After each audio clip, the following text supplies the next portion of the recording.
Hello everyone, welcome to the Impact Up. In this episode, we are going to be discussing about the literature review. The literature review is the chapter 2 of a research proposal, and it is that aspect of a research proposal which details your findings from previous research works that you've gone through, the different fact sheets that you've gone through, different informations that you've gone through relevant to your research work. You understand? And we have three major subsets. Like your literature review is like 2.0, then we have the 2.1, which is the conceptual framework. When you talk about the conceptual framework, it details several concepts which are relevant to your research work. For example, you are working on analysis of gender differences. You are going to like explain to us what gender differences mean, what probably different concept that has been made regarding gender differences, or maybe like keywords in your research work. You are going to like give us concepts which are relevant to it. You are going to like define it and just put it there. You understand? And then we have the theoretical framework. When you talk about the theoretical framework, is that subset like 2.1 is going to be like conceptual framework, 2.2 would be like theoretical framework. It's going to highlight several theories which are relevant to your research work. Probably along the way you've gone through, let's say the theory of nature, the theory of this, the theory of somebody propounded a theory that is relevant to your research work. You have to put it there and you have to reference them, which is quite important because along the way you need something probably scientific, artistic to like back it up, to back up your facts. You understand?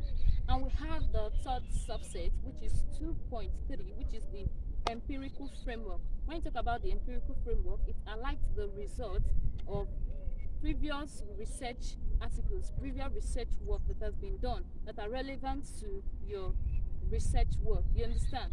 Probably somebody that did the role of government in economic development, probably in the person's result, the person discovered that okay, the government has like quite great impact in the work. You have to like put it and put the reference the person would said so, or probably the person said, oh, they don't have a role, it is the individuals that have the role. You have to like put it there and you have to reference it, and it's quite important for you, and it's going to really help you because along the line, when you are also doing your result and discussion, that is in the conclusion after you've done your research work, you are going to have something like that. Yeah, like when you get your research, let's say you are doing something closely related to that.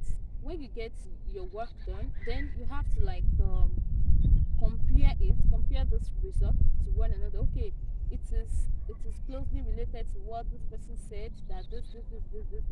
Okay, it is not, it is opposite to what this person said, it is contrary. You might have a contrary opinion to whatever anyone said. You understand? That is it for it.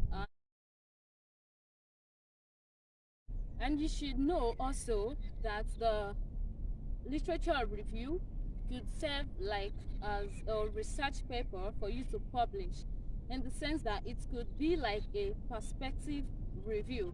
When you talk about perspective review, it's like bringing out your perspective pertaining to a particular proposal or something, a result which someone has said. An example is like the impact factor. As you know, that impact factor is like a metric that is used to like judge the impact work of a researcher, of a journal, to say okay, when you publish in a high impact journal, is a big deal. You understand? Also, when you look at another perspective of someone else, like George Fringe, that's his name. I can't really pronounce it very well. He's a physicist in the University of California, and in 2005 he was like, okay, no, I think the age index should be used as like the author level metrics, not the impact factor, because somebody could publish in an impact factor journal and the work might not be cited, and somebody might publish in like a local journal which has like low impact factor, and the work might be cited like most times. That's mean that the author like has more impact compared to somebody that it's not being cited, not being used. You understand? So like when you compare this, when you look at it, when you compare it, like the H index, let's say you publish like 10 research work and you are able to, and it is being cited like 10 times, that means that your H index is 10. You understand? That was like another person's perspective about like measuring the impact of journals and all like that. Then we have the site score, which was discovered like by Scopus, and they'll say, okay, we could also use this to judge the impact of a work, the impact of the journals and all. And there's also like some comparison that has been made like between like impact factor and site score, and it's like it's not biased according to the research I read on it. Like it's not biased. It's still like going to give approximately same results. You understand? That's like a perspective review. You are propounding something else. Someone said something and you say, oh, I think it should not be this, it should be something else. You are bringing out what you must be like well rooted in that particular aspect for you to be able to propound that kind of a thing. You understand? And we have the systematic review. When you talk about the systematic review, it's talking about comparing different processes involved in the research work. You went through relevant research work that are closely related to your research work, and you're like comparing it and giving like your your analysis, your results, your discovery about it. You're just like probably you want to check the effect of climate since like let's say 2005 to this year, and you're just comparing several works on it, several reports on it, several fact sheets. That's the way the systematic review it's like. You understand? It could, so you could see that it's at its own advantage. And if you are like if you are going through like undergraduate research work, it is compulsory for you to have like a literature review, and it's going to be like 2.1 conceptual framework, 2.2 theoretical framework, 2.3 empirical framework, which is quite okay and quite detailed. You understand?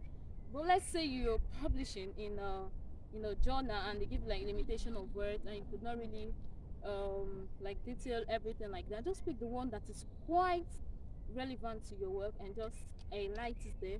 Or even if let's say it is for a scholarship application, because I remember when I applied for my scholarship I had my literature review prepared, but I couldn't put it because the space of words was so small. I just put my research problem, the problem statement, I mean, the research questions and the analytical techniques and the references. In fact, that I had to like shrink it. It was not still enough. So you have to be, it depends on the research work you're working on. But if it's for like undergraduate master's thesis, it's quite important. It's important, even PhD, it's important for you to put this in your research work and it must be detailed. I believe we've all learned one or two things today. And if you're a researcher, you know, I'm still learning. I'm not yet well rooted like that. I'm learning. I'm doing a lot of coursework online pertaining to research, and I'm developing myself. And I also want people to like get from this knowledge which I've acquired. Hence, me doing this video pertaining to research. And I know it's a concerning issue because many people are like, how do I go about this? But it's quite easy. It's quite straightforward since now I'm highlighting the strategies.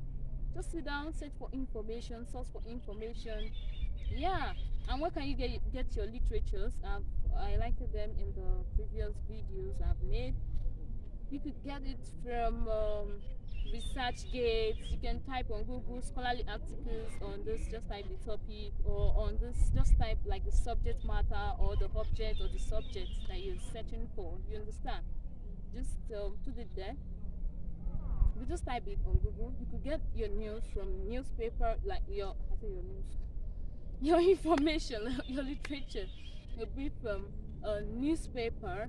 Yeah, it could be, but it has to be like, you know, reference must be like facts, not like based online, and it depends on the way you are able to attract the information and make use of it. You get, and it could be from like statistic work, maybe World Economic Forum, World Statistic, maybe WHO, depending on the kind of work you are doing. There are many ways, but thank God Google is your friend. Google is very, very, very good. Very good. You just type on Google, okay, I'm searching for this, and you get your information. It's not quite hard, and you just need to sit down go through the words. I think I need to like make a video on how to like read a research book. But it's not quite problematic because you just need to read it and understand. You need to read and understand it, and I like those few things. As far as you know, like this subset, you know what to look for in a journal. You know what you're looking for in a journal is quite important, and I think it's quite helpful. So thank you all for watching. Kindly subscribe, share with your friends who want to acquire knowledge on research. And I pray that God Almighty will help you all in all your endeavors. I wish you all the best. Until next time, thank you. See you all. Bye. Thank you. Thank you.